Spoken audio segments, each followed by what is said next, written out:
So we find when it comes to the Parah Aduma, Torah says by David Hashem al Moshe al Aaron Leimer, Hashem spoke to Moshe and Aaron saying, "Zois Chukat HaTorah." This is the statutes of the Torah. Shetziva Hashem Leimer, that Hashem has commanded, saying, "David al Bnei Yisrael, speak to the children of Israel, v'yikhu eilecha." They should take to you Parah Aduma Tmima, a fully red heifer, and then it goes through the details of what to do with it. And then it says, "In the Satem Isa El Elazar HaKayin," you should give it to Elazar the Kayin, and he should take it out of the camp and should be shechted in front of him, and it goes through everything that should be done. So the obvious question is, why the Yikhu Eilecha? Why take it to Moshe? What does it have to do with Moshe? The parah should be brought to Elazar, and the Satem Isa El Elazar HaKayin. Why the Yikhu Eilecha? They should take it as if it were for you. For Moshe. Why does Moshe have such an important role? Or what is the important role of Moshe in the Parah Aduma? So the Medrash picks up on this, and the Medrash says a few things. One thing the Medrash says is that the Yikhu Eilecha, the Parah should be brought to you, to Moshe, because you, Moshe, have a special relationship with the Parah. What's the special relationship? Parah Aduma is a chufah. You don't know a reason for it. Shlomo HaMelech, who was the wisest of men, said, "Amarti echkama." I thought I could be wise. I figured out everything. I worked out everything. But when it came to Parah Aduma, it stumped me. Amarti echkama v'hira chayta mimeni. This is beyond. Parah Aduma is beyond me. So even Shlomo HaMelech, the wisest of men, could not understand the reason for Parah Aduma. However, to Moshe Rabbeinu, HaKadosh Baruch Hu said, "L'cha ani megala tam parah." To you, I'm going to reveal the reason for Parah Aduma. So since Moshe Rabbeinu has a very unique relationship with Parah Aduma, he's the only human being ever lived that knew the reason for Parah Aduma. So therefore, the Parah Aduma has a special connection to Moshe. And it says, "V'yikhu eilecha." They should take it to you, specifically to you. Moshe Rabbeinu will know the reason for Parah Aduma, and therefore you'll be able to relate to it in a different way, in a unique way that is beyond anybody else's relationship with this person. Another thing the Medrash says is, "Kol haparos v'teilos v'shalcha kayemes." There were 9 paros adumes made in history. The first one was made under the auspices of Moshe Rabbeinu, and there were another 8 that were made from the time of Ezra, when the Jewish people came to build the second Beis Hamikdash, in the time of Ezra. Until the Churban of the second Beis Hamikdash, there were another 8 paros. And the Rambam actually enumerates it in his Hilchos Parah Aduma, Hilchos Parah, and he concludes and he says, after he goes through the 9 paros that there were, one was made by Moshe Rabbeinu, one was made by Ezra, and another 7 until the Churban Beis Hamikdash. And then v'ha'asidis yasa ha'melech ha'mashiach v'heira yigala amen kein yiras. 10th one will be made by the King Mashiach, and he'd speedily be revealed. Amen kein yiras.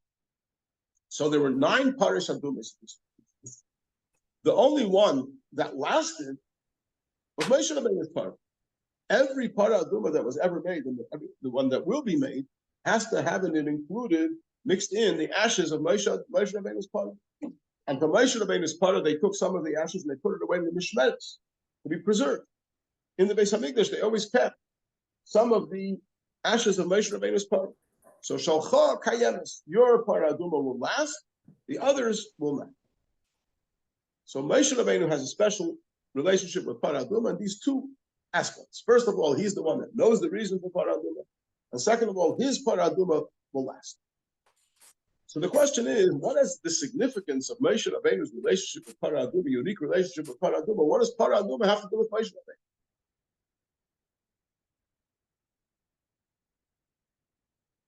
So to understand this,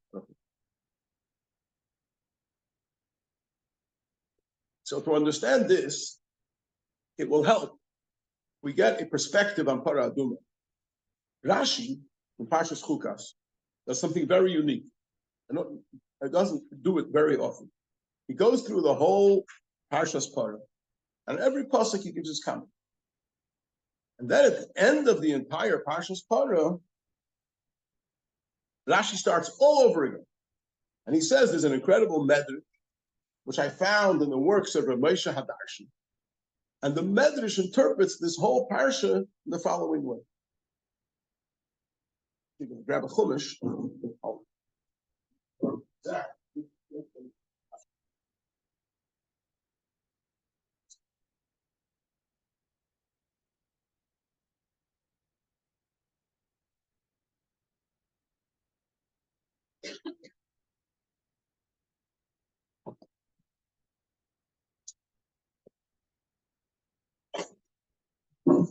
Rashi says as follows.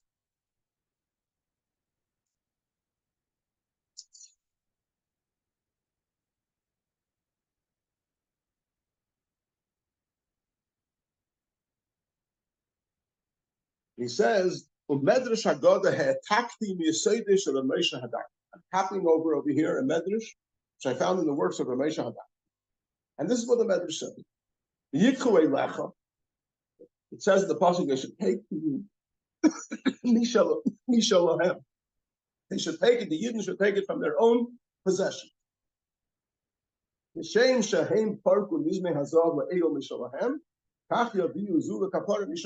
like the Yid brought the gold for the egel from their own possession, they removed their jewelry, their nose rings and their earrings, and they gave it for the egel.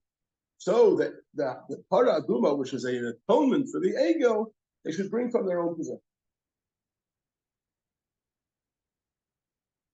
Then he says, para aduma, a red heifer, a red cow. Why should it be a cow? And it's interesting. Rashi doesn't actually say it, but I think based on the medrash, the question over here is that karbanos tzibur, sacrifices that are brought by the community, like the carbon oila, the carbon tamid, carbon musaf, the karbanos that the community has to bring as a unit, are generally required to be male. Para aduma is specifically female. Para means a cow. Heifer. Why here is it different from every other carbon tzibur? So Rashi brings from the men that a muscle of a maidservant whose son soiled the king's palace. So they said, let the mother come and clean up after her child. So here there was a calf, an egel, that made a major mess in the whole story of Parshas. So the cow, which is the mother of the calf, should come and clean up the mess. So for atonement for the egel, we use a parah. And that actually goes through the entire parsha and explains how every detail in the parsha fits with this approach that the parah aduma is an atonement for the egel. Why is it red? Because it says about sin, if they'll be red like scarlet, they'll be white like snow. So sin is red. So since it comes to atone for the sin of the egel, that's why it's red. Aduma kmima, it should be complete. So Rashi says, because the Jewish people were complete, and as a result of the egel, they became blemished. Because it atones for the sin of the egel. And sin is represented by the color red. Pasuk says, if they'll be red like scarlet, if their sins will make them red like scarlet, I'll make them white like snow. So red is associated with sin. Why kmima? Why completely red? Because the Jewish people were complete, and as a result of the egel, they became blemished. And the purpose of the para aduma is to return them to their complete. Bring it to a lazar hakayim, because they brought the gold for the egel to Aaron hakayim. So they have to bring the para aduma also to the kayim. Why not to Aaron hakayim? And Rashi says, because Aaron is the one who made the egel, and the prosecutor can't become the defendant. So instead, it's brought to a lazar. Burn the para.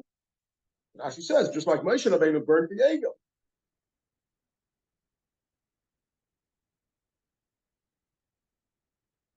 Then it says you should take 8 eres, cedar, a piece of cedar wood, and a hyssop, and a tongue of scarlet wood. Rashi says, minim halalu, these 3 species correspond to the 3,000 people that fell in the egel. The cedar tree is the tallest tree. The azoi, the hyssop, is the smallest, most humble. So the message is that the one who is haughty and therefore brought to sin should humble himself and the children.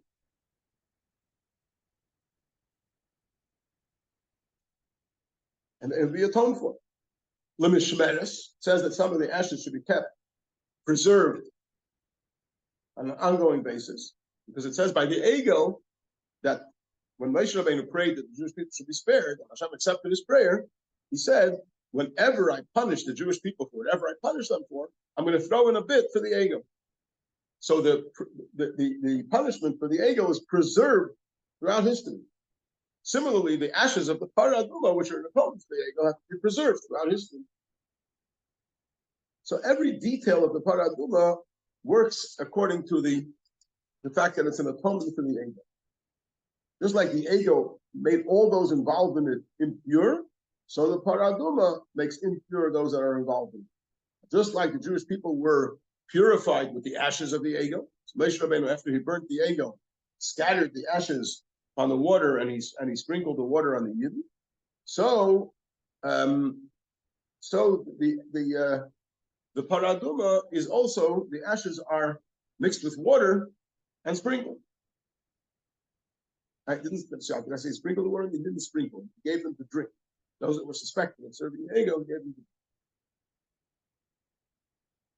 But the idea of spreading the ashes in the water, so also over here by the Parah Aduma, the ashes have to mix with the living waters. So all the details of the Parah Aduma correspond to the details of the Egel, because the Parah Aduma is an atonement for the Egel. Now we know that Adam and Chava, they were created originally. The plan was that they were going to live forever. The day you eat from the Eitz Hadas, you will die. But if they wouldn't have eaten from the Eitz Hadas, they would not have died. They would have lived forever.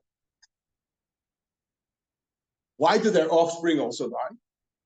Because it says that the snake, in the process of the event of the Eitz Hadas, the snake injected an impurity into Chava. And as a result of that impurity, all the descendants of Chava have that impurity in them. And therefore, they are mortal and they will die. This situation that every human being has an impurity, and therefore every human being has to die eventually. This continued until the Torah was given. When the Torah was given, it says, Charus al halutas. Charus al tikre charus al chayrus. The Torah brought liberty, liberation, liberated us from the mountain. So after Matan Torah, this impurity that the snake injected into Chava was removed by Matan Torah. So the Yidden who stood by Matan Torah received the Torah and had that incredible experience of the revelation of Hashem's essence, Anochi Hashem Elokecha, where Hashem gave his very essence to every single Yid. They were liberated from this impurity. They were liberated from having to be affected by the Malach HaMavis. And from this point on, Yidden were again going to live forever. Until that utopia lasted 40 days. Till the Egel. When they made the Egel, so the same impurity that was there before came right back. So it comes out that the Egel is the cause of death. It wouldn't have been for the Egel. We would have remained in the state that we were by Matan Torah with liberation from the Malach HaMavis. Because of the Egel, the Malach HaMavis is back in business. So if the Egel is the cause of death, and it makes sense that which atones for the Egel is associated with purifying us from the impurity associated with death. So the Parah Aduma, which is the atonement for the Egel, as Rashi explains at length, based on the teachings of the Moshe Hadarshan, is the antidote for the Egel. The Egel causes death. The antidote for the Egel purifies from the impurity of death. Now, if this is the case, purifying from the impurity of death by sprinkling from the waters of the Parah Aduma is only a second-rate job, because it only deals with the symptoms, which is the impurity. What we really want to do is get rid of the death. The Egel brought about death. The atonement for the Egel, if it's done in its complete and perfect manner, should get rid of death. And that's why the Rambam says, as we quoted before, when he talks about the 10 paras that there are throughout history, starting from Moshe Rabbeinu's parah, all the way to the 10th parah that Mashiach was going to make, he says, the 10th one will be made by Mashiach. Mehedo Yigola, may he speedily be revealed. What is the number 10? The number 10 is the number of shleimus, completeness. So when will the Parah Aduma finally get its job right? When will it do it in a full job? The 10th Parah, which is going to be made by Mashiach. And that's going to be a complete atonement for the sin of the ego. And because it's going to be a complete atonement for the sin of the ego, it's going to cause that the entire spirit of impurity be eradicated from the earth. And then it'll be Bila Hamavas Lanetzach. Death will be swallowed up forever. And we'll get rid of the Malach Hamavas. So the perfect Parah Aduma, which is the 10th Parah Aduma, will not only be a source of purification for the impurity associated with death, but it'll get rid of death completely. So if this is the case, we understand that Parah Aduma is an energy that transcends mortality. Therefore, it's able to rid us of mortality. So if that's the case, we now understand why it's associated with Moshe Rabbeinu. Because we find by Moshe Rabbeinu that there's various aspects of nitzchius, of eternity associated with Moshe Rabbeinu.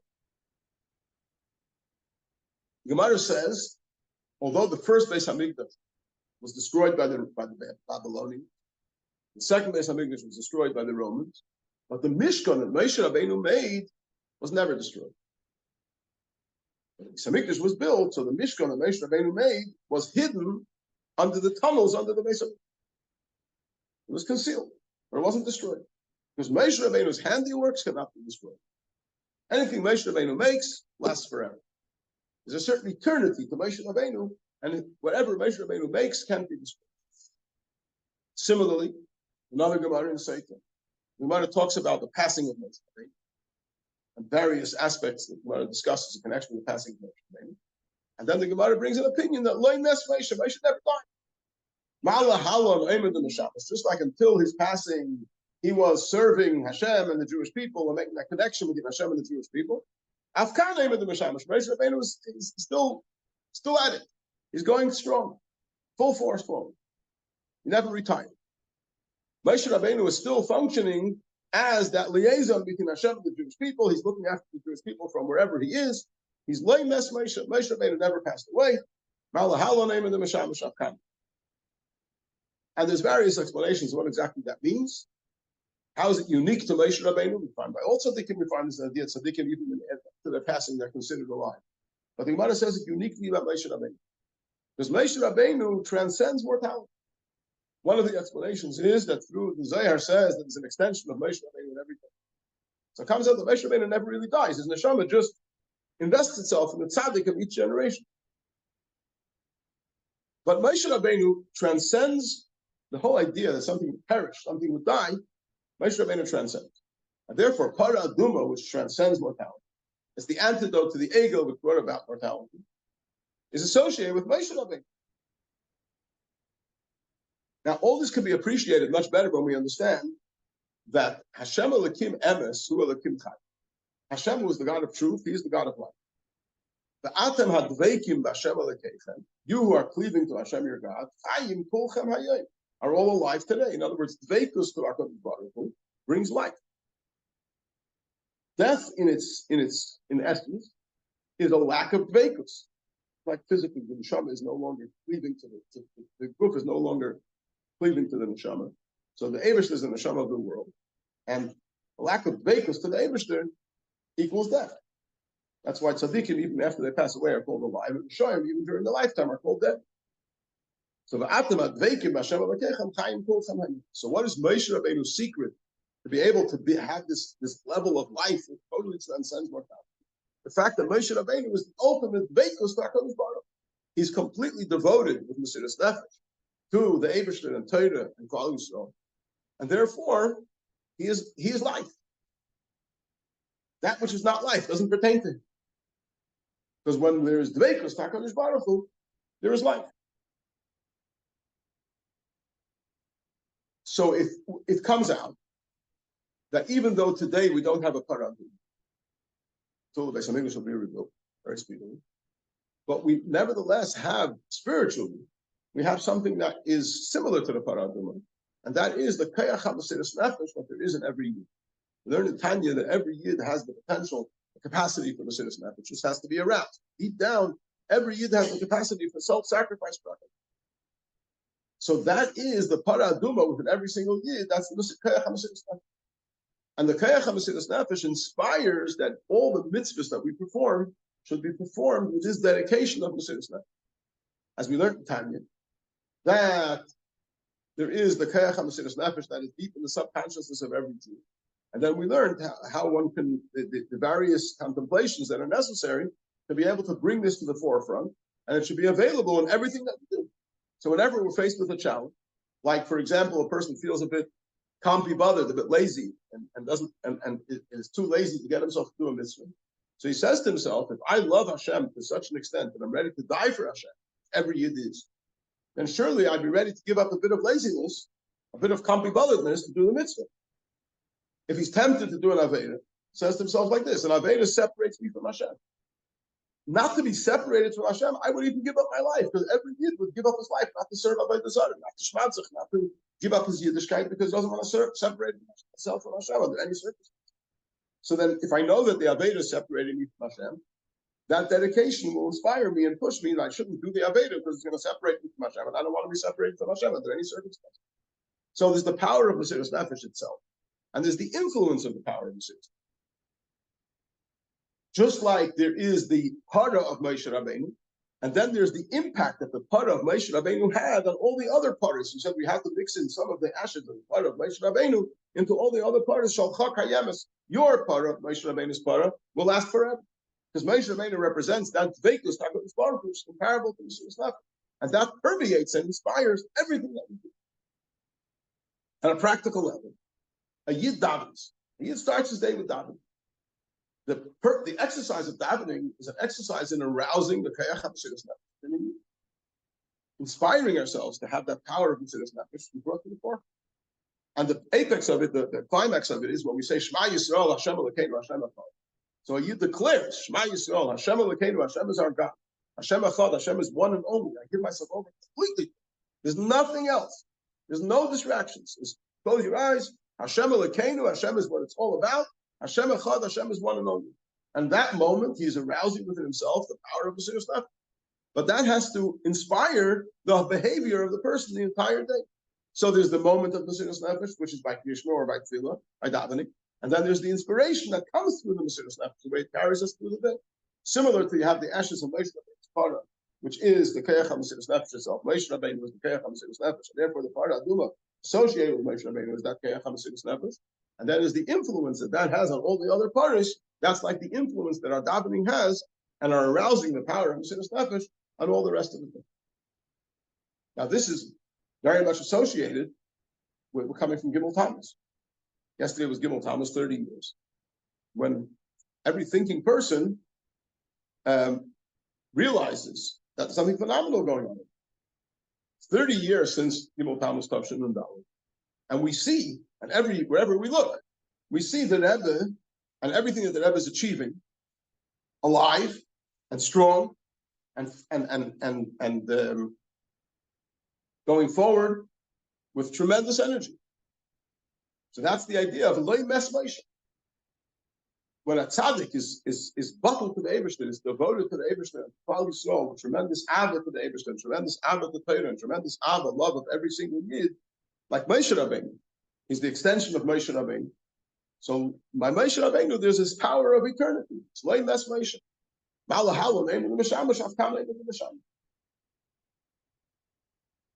And this will be completely expressed that the 10th para, which is bringing this, ridding the world of mortality, ridding the world of things running out of steam, will be completed by Mashiach, who's going to bring about this eradication of the impurity and separation from Hashem, from the world completely. And then there'll be, as we said before, the sin of the ego will be completely atoned for and completely cleansed. And then we'll be back to where we were by Mount Torah, and even better than that, where there'll be Malach Haaretz Deus Hashem combined with the world will be filled with the knowledge of Hashem like the waters cover the sea. Yes.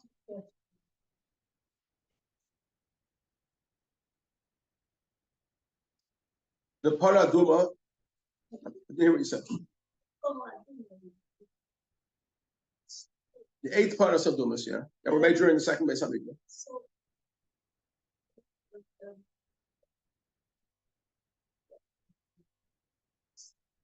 They didn't get rid of Misa. They only got rid of the tumah that is caused by Misa.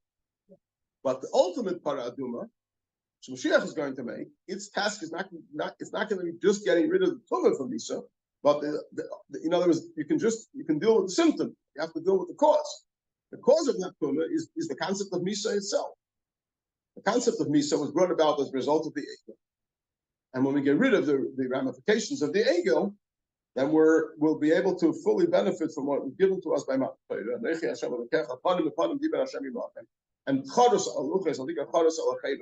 were liberated from Malach HaMavis. So we'll once again be liberated from Malach HaMavis when that is completely sorted out.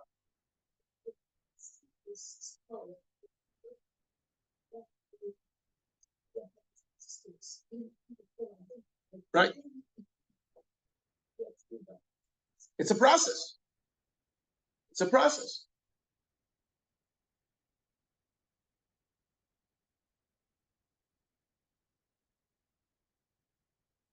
Okay. I'm going to move on to Tanya.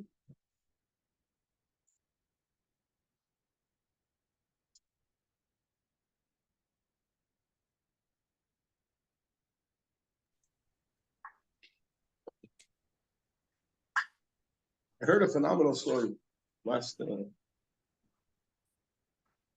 I was sitting next to Rabbi Nachman Wilhelm wedding last Wednesday night, and he shared with me an incredible story. I think he heard it from the person who heard it from directly from him. Says that there was someone distributing matzahs before Pesach one year, distributing matzahs in Bet Shemesh. Four matzahs, mitzvah matzah. In Bet Shemesh, there's a section of the city which is very pure. There's a section of the city which is primarily inhabited by people who are not yet. So you want to do mitzvah matzah, you want to see that every yid should have four matzah. I went to the section of the city which is inhabited by people who are not yet pure. I went from door to door, and they gave shmura matzah for the say that people should have to hand. They knocked on one door, rang a bell, I'm not sure. Then, as they knocked on the door, they noticed there's a big mezuzah. A big mezuzah. Looks like very frum people with them. So they felt they had made a mistake by ringing the bell and knocking on the door, and wanted to disappear as quickly as possible. But before they had a chance to do so, the door opened. The man standing there with a big beard, long face, and they said, "I'm sorry, we rang your bell, we were distributing shmur matzahs, we didn't mean you, it's fine." He said, "Atem Chabad? You're from Chabad? Come in, I want to share something." And they came in, and he tells them like this. He says, "You'll be interested to hear this." He says, "I'm from France. I grew up in a totally irreligious, secular background. Nothing from that. To the extent," he said, "that I got involved with a non-Jewish girl, and I was considering, we were considering getting married. And we were at the point where we were looking for a flat, for an apartment. And we went to we found out there's an apartment available in a certain place. And we went to see it. And we went into the apartment. And as we went into the apartment and we started looking around, I felt something strange happening, something unusual. And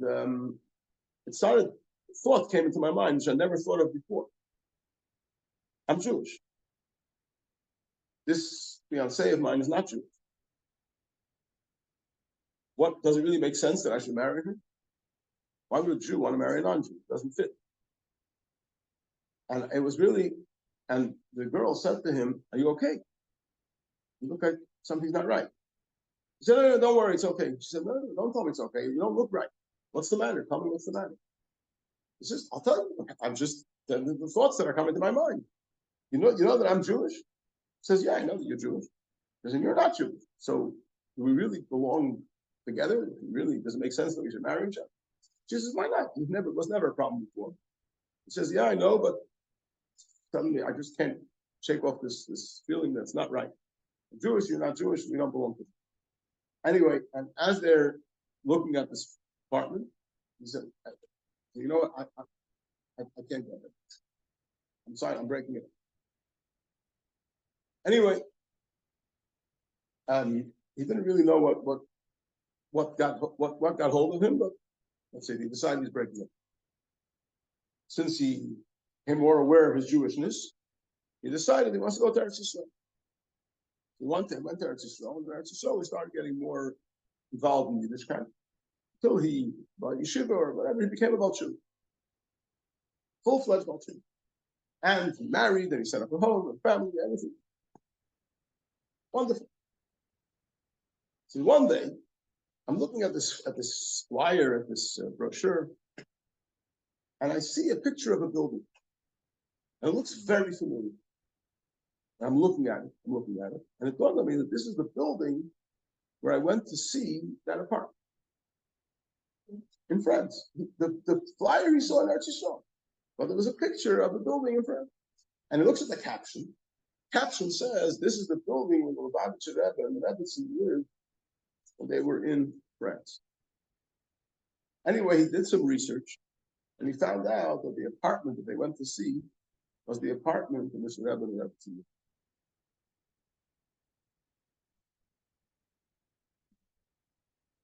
lived. Amazing story.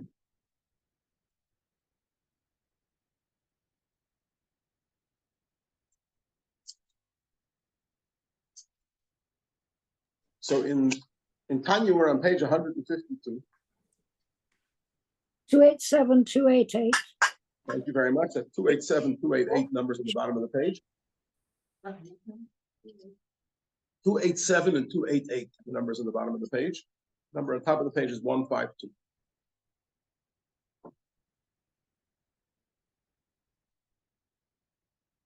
We're up to, let's see, it's about 8 lines from the bottom.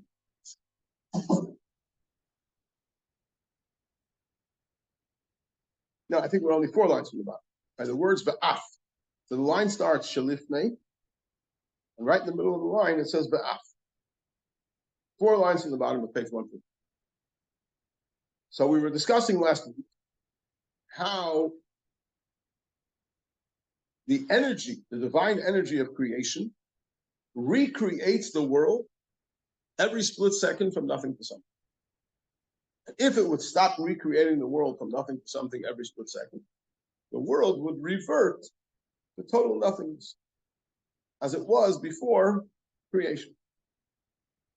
Because the world is essentially nothing. Before creation, there was nothing. Not only was there nothing, there was no potential for anything. The only reason why the world exists is because the Almighty creates it. If the Almighty had stopped creating it, it would revert to what it naturally is. What is it naturally? Naturally nothing.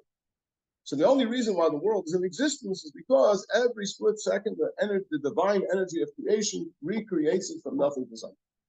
And he said, this explains why the Arizal says that in everything there is a soul. Even in inanimate object, there's a soul.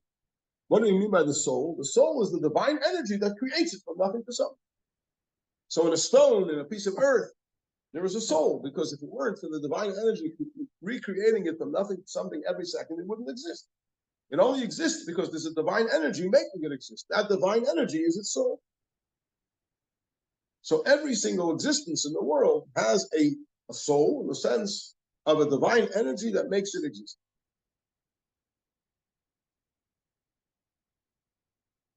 So now, the Alter Rebbe asks a question. We said, where is this divine energy from? This divine energy is the energy that's coming from the 10 utterances with which Hashem created the world. The world was created with 10 divine utterances. And the Almighty said, let there be light. The Almighty said, let there be a heaven. The Almighty said, let there be, and the earth should sprout forth living beings. The sea should sprout forth fish. They just created, let there be birds, let there be everything, let there be, until Nasa Adam. So there are 10 divine utterances that are the energy that recreates the world every second from nothing to something. And that is the soul of everything. And that's what the world exists for. So the question is, not every detailed existence Not every detailed creation is mentioned in the Chumash, in the portion of Bereshis, when it talks about the Asara Ma'amaris, when it talks about the 10 divine utterances, doesn't mention every single detail. For example, we said that Yerizal says that even in a stone there is a soul. What's the soul? The soul is the letters of the 10 Ma'amaris, the letters of the 10 divine utterances that created and recreated every second from nothing to something. But where does it say stone in the Asara Ma'amaris? It doesn't say Evan. Evan is the Hebrew word for stone. It doesn't say anywhere in the Asara Ma'amaris, Yehi Evan. It says Yehi Rakia, it'll be a firmament. So we know where the firmament comes from. But where does the stone come from? Although the word stone doesn't, the name stone doesn't appear, that's not mentioned in the 10 utterances in the Torah. So how could you say that every single detailed creation gets its life force from the 10 utterances? Nevertheless, there is life force that is drawn into the stone through various combinations. So you have certain words that are included in the Asara Ma'amaris. Those words represent the divine energy that creates everything in the world. However, the way it works is that these words that are found in the Asara Ma'amaris, they are worked with, they're organized. Like you have a word that has 5 letters, the 5 letters are in a certain order. But if you reorganize the letters in a different order, it makes a different word, and therefore a different energy, and therefore results in a different type of creation. So the process of creation doesn't only include the raw form of the words that are in the Asara Ma'amaris, but there's a system of tzirufim, of the scrambling of the letters of those words to create new words that will be the names of other creation. The chilufei eisius, as well as there's another system of switching letters, like we know that letters that share the same articulative tool. There's 5 articulative tools which we speak from. There's the tongue and the lips, and the palate and the teeth, and the throat of the 5 articulative tools. And the letters of the alphabets are divided into groups in accordance with the 5 articulative tools. There's certain letters that come from the throat. Aleph, Ches, Hey, Ayin are the 4 letters that come from the throat. Beis, Vav, Mem, and Pei are the 4 letters that come from the lips. There's letters, groups of letters that come from each one of the articulative tools. And those letters are interchangeable. So you can take a letter that's present in the Asara Ma'amaris, gets exchanged for another letter which is in the same group. That's called Chilufei Eisi. There's 231 systems, forward and backward. As explained in the book of Sefer Yetzirah, it talks about the dynamics of creation. Now, just to help understand the calculation of 231 sha'arim, panim, va'achim. So I know some people are more mathematically inclined, some people are less. I think Mrs. Himes has a shtickle chush in this. So just to clarify, that there's 22 letters in the alphabets. Every one of those letters can be exchanged for every one of the other letters. When you exchange a letter to a letter that is ahead of it, that's called panim. When you exchange a letter with a letter that is behind it, that's called achim. So the aleph has 21 potential changes ahead of it. The beis has 1 behind it and 20 ahead of it. The gimel has 2 behind it and 19 ahead of it. And so each letter to the tov has 21 behind it and nothing ahead of it. So it comes out that if you multiply 22 by 21, right, each one of the 22 letters has 21 possibilities. How much does that come to? 441. So if you take 441, split it in half of them are panim and half of them are achim. Right? So it comes out to, what's that? 21 times 22. 21 times 22 should be 442. 462. 462. Half of 462 is 231. So there's 231 options of how each letter could be changed forward. and 231 options on each letter. 20 times 21 is 4,000. No. 22 times 21. Each one of the 22 letters can be changed in 21 ways. Now, how much is 22 times 21? Let's make It's a simple 4,000, not No. 441. 22 times 20. 22 times 10 is 220. 22 times 20 is 440. And add another 20. Add another 22 is 462. 462. Even the sophisticated calculator agrees with that. 462. So if you split 462 in half, because half of them are panim and half of them are acher, it comes to 231. So that's why you have reish lamed aleph sha'arim panim ve'acher. 231 forward gates and 231 gates moving backward. So every letter has that many potential changes. So based on all these systems that we discussed, say for tzirufim, scrambling the letters. Chilufi is switching the letters based on the fact that the letters are fit into certain groupings. This all works through the 231 gates forward and backward. The Sefer Yetzirah is explaining the Sefer Yetzirah.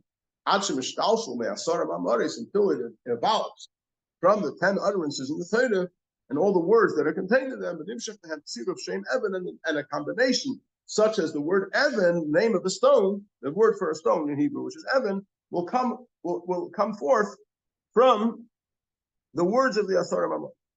And that the letters Aleph, Beis, Nun that are developed from taking the letters of the Asar Mamoris and switching them around and changing them around so that they can make the various different names of various different creations.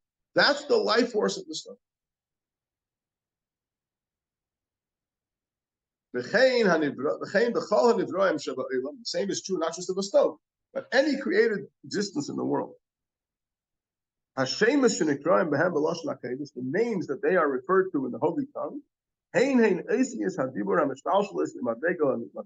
the letters of speech which go through a chain process from level to level. From the 10 utterances that they found in the Torah,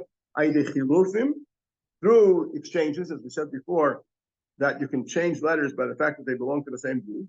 Tmuras is when one letter is exchanged to the other by certain codes. Like, for example, we have the Atbash code. Aleph and Taf go together, Beis and Shin, the first letter of the Aleph Beis and the last letter of the Aleph Beis go into one group. The Beis and the Shin, the second letter from the front, the second letter from the back. The Gimel and the Reish, it's called Atbash Gardat. So an Aleph can be changed for a Taf, a Beis for a Shin, etc., etc. Then you have, let's say, Alban, which is, right, Aleph, Beis, Gimel, Dal, Hey, Vav, Zayin, Tes, Yud, Taf, first 11 letters of the Aleph Beis, and then you write underneath them Lamed, Mem, Nun, Samach, Ayin, the next 11 letters of the Aleph Beis, and the Aleph is changed for a Lamed, the Beis for a Mem. So there's various codes, various systems, which letters exchange for one another. That's called Tmuras. B'reish Lamed Aleph Sha'arim, through these aforementioned 231 gates, Tmuras Ha'esius, the exchanges of the letters through Reish Lamed Aleph Sha'arim, until they reach and enclose themselves in that specific created being, to give it life. This is actually associated when it says the name that everything is called in Lashon HaKodesh is the chayus, is the life force that gives it life and existence. This is also the explanation of, it says that when the Almighty created the world, when created Adam Arishan, so he brought all the beings in the world to Adam Arishan, and he told Adam Arishan to give them names. Whatever Adam chose to call it, that's its name. So the Medrash says that Hashem said to the Malachim, he said, look how brilliant this man that I created is, that he knows the names of all the creation. So at first glance, it's hard to understand. What's the brilliance in naming all creation? The word cat and the word dog and the word cow and the word rabbit have no meaning. You don't have to be brilliant to choose a sound for different things. You know, they say, how do the Chinese name their children? They drop a pop, whatever sound it makes. Ting, wang, That's the name, yeah.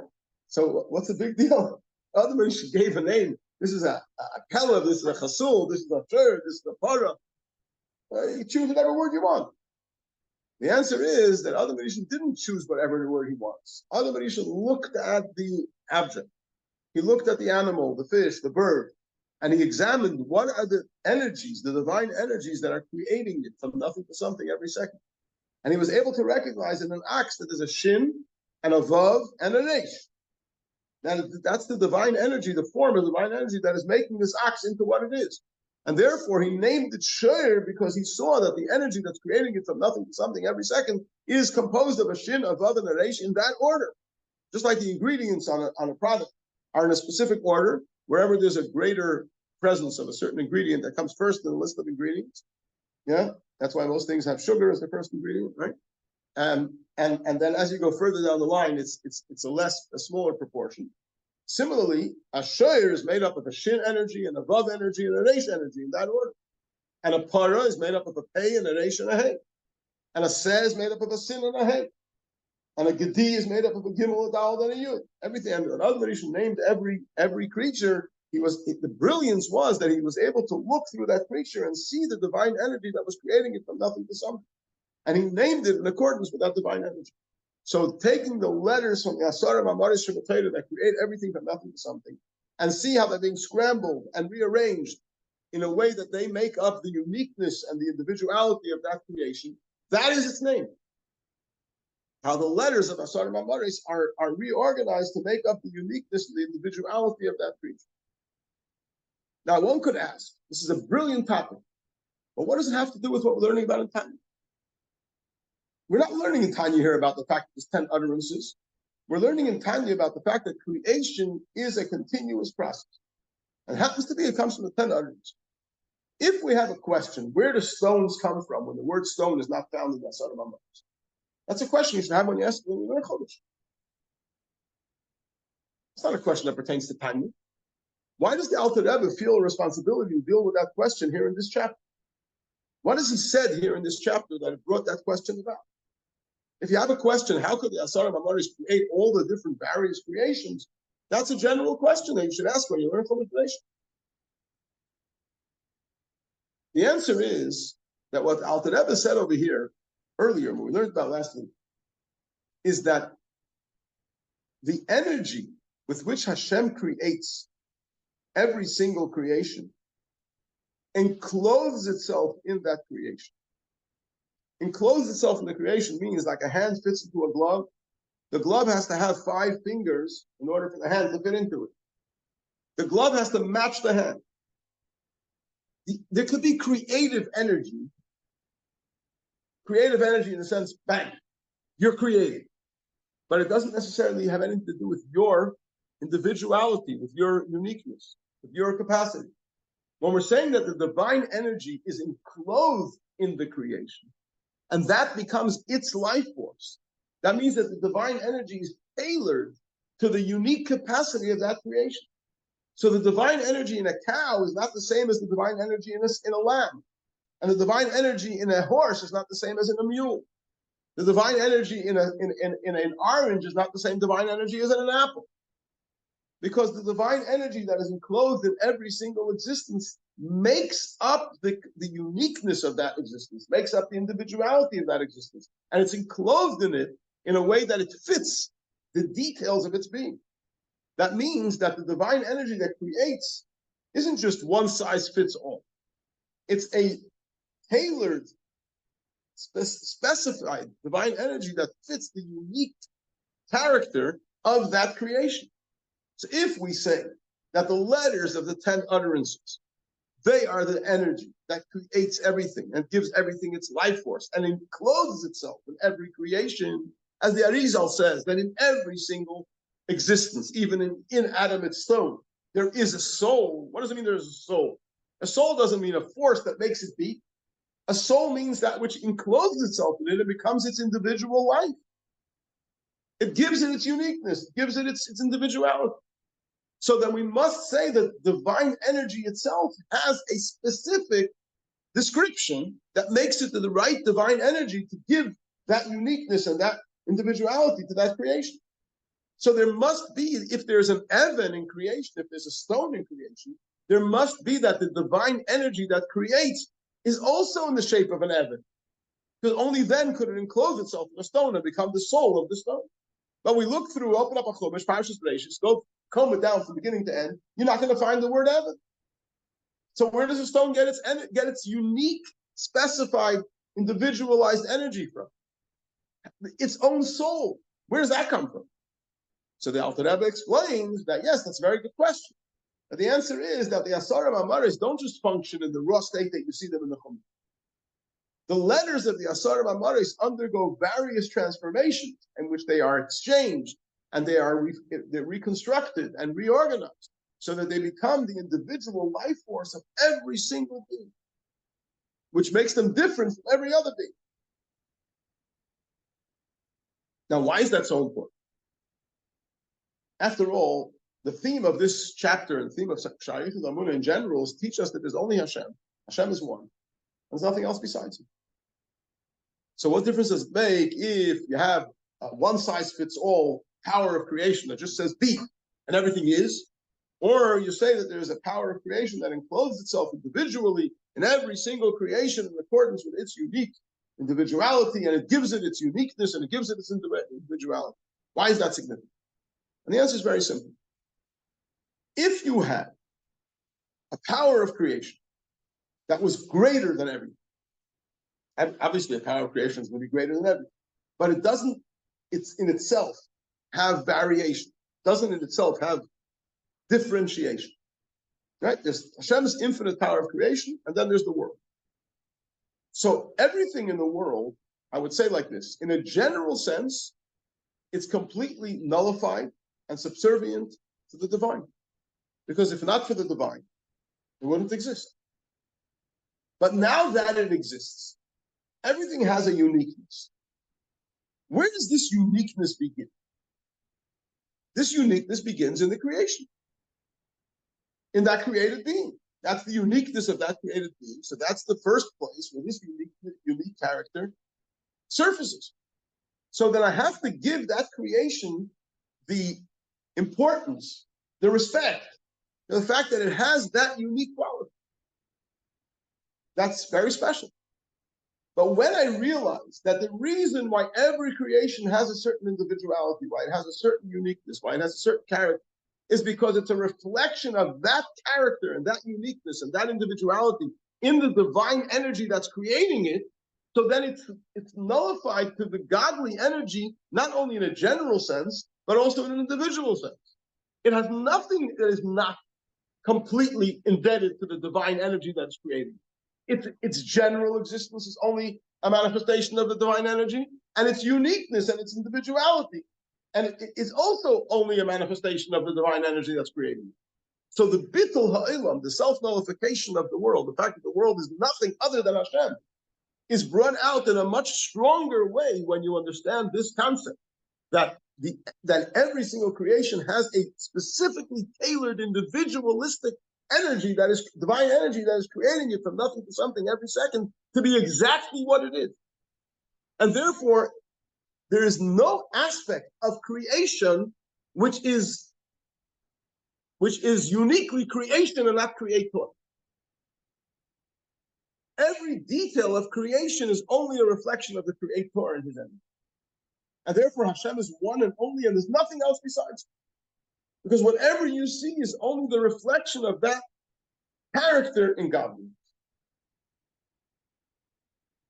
Are we communicating?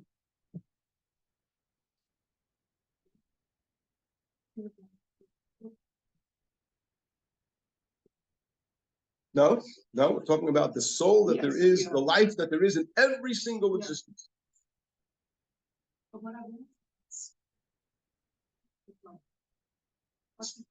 Okay, so the question was, what about non-Jews? How does this apply? And not only does it apply to non-Jews, it applies to non-Jews, it applies to animals, it applies to vegetables, and it applies to minerals. We're not talking here about a godly soul. We're talking about a godly energy that creates from nothing to something. And everything that exists must have a godly energy that is creating it from nothing to something every second all over again. Because if that divine energy would stop creating it all over again from nothing to something, it would cease to exist. So whether that thing is a Jew or a non-Jew or an animal or a fish or a bird or a plant or a tree or a mineral, it still has to have a unique divine energy that is creating it and recreating it every second from nothing to something. And outside of that divine energy, nothing exists. Nothing can exist. And that's why when we say everything is there's only Hashem and nothing else, we mean what we say. Because every single detail in anything that exists is only a reflection of the fact that the divine energy is recreating it exactly like that every split second from nothing to something. Of course.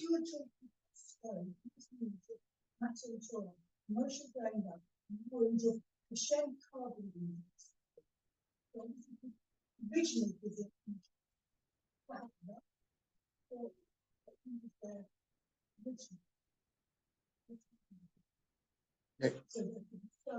So first of all, let me just clarify that there's two sets of luchos. There's the first luchos and the second luchos. The first luchos were made by Hashem and engraved by Hashem. Yeah, Moshe didn't bring anything up with him. It all came from Hashem. The second luchos, where Moshe Rabbeinu was told, you carve out a set of luchos and bring them up with you, and I will write on the second luchos what we did in the first. But all that is completely independent of what we're learning about now. What we're learning about now is that everything that exists only because Hashem's and His creative energy makes it exist every second from nothing to something. If it weren't for the divine energy that is recreating it, it would cease to exist to the point like it never existed before. Right? And that is true of everything. Whether you're talking about tablets, you're talking about stones in the park, you're talking about trees, you're talking about fish, birds, whatever it is. Everything is included in this. Everything has a soul in the sense that it has a divine energy that is creating it from nothing to something continuous. And that divine energy is specifically tailored and individualistically organized to match the uniqueness of that creation. In fact, all the uniquenesses that creation has are only because of the uniqueness of the divine utterance, the divine energy that is creating it from nothing to something every second, and that's why it comes out this way.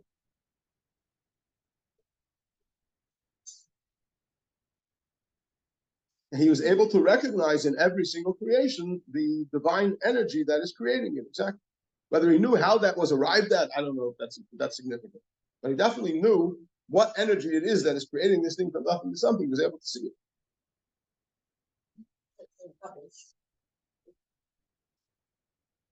Everything that exists has a divine energy. There's no such thing as rubbish for the sake of rubbish. Every situation that a person has something exists, there's a purpose. Maybe the purpose is that you should throw it in the rubbish bin and it should help you have a cleaner house. That might be the purpose of it as well, but everything has a purpose. Yeah, everything has a purpose. It'll be ground into some. The Eibusher's Cheshbonos I don't know, but I know that everything that exists for a purpose, and Hashem is creating it and recreating it every single second from nothing to something with a cheshbon, with a kavanah. Everything Hashem created is created to glorify Him. It's created part of the plan of making this world a perfect dwelling place for Hashem. How it fits into the plan. So you have rubbish in your house at Erev Shabbos, cleaning up your house for Shabbos, and getting rid of it. So getting rid of it is part of your avodah of preparing Shabbos. So the Eibusher created a certain amount of rubbish and put it exactly in the right place, so that you should remove it from there and put it where it belongs, so that your house should be clean for Shabbos. That's one of the ways of serving Hashem. But there's nothing that's arbitrary. There's nothing that's stamaz.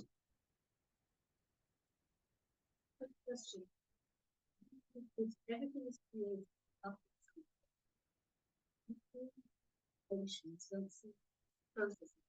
Correct. If there is nobody there to see it, does it exist or only exist because we are there? Okay, that's a very good question. There is a whole discussion. Question was, if the Eibusher is creating everything for us, so what happens in a place where there's nobody there to see?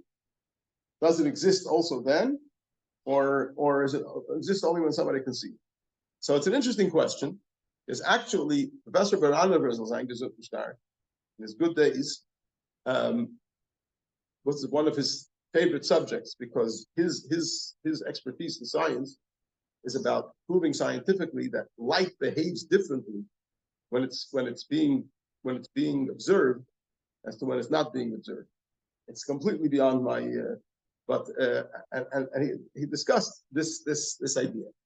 Simply speaking, on a simple level, I would say things exist because Hashem created them and is recreating them, and he knows why he's recreating. And not always do we have every detail figured out. It's not for us. We're not mechuyev to have every detail figured out. Let's say there's a tree growing in China. Yeah. Now that tree is going to be cut down. It's going to be turned into paper, and this chumash might be printed from that paper that is from a tree growing in China. Yeah. And then Yidden are going to learn from this chumash and be inspired to serve Hashem. So do I know the cheshbon why that tree had to grow in China? And why it had to be irrigated by a storm and the wind, but every single detail that goes on everywhere in the world is part of this plan. Sorry that I can't give you a better answer. Okay, we're going to hold it over here, and this is Hashem. Next week.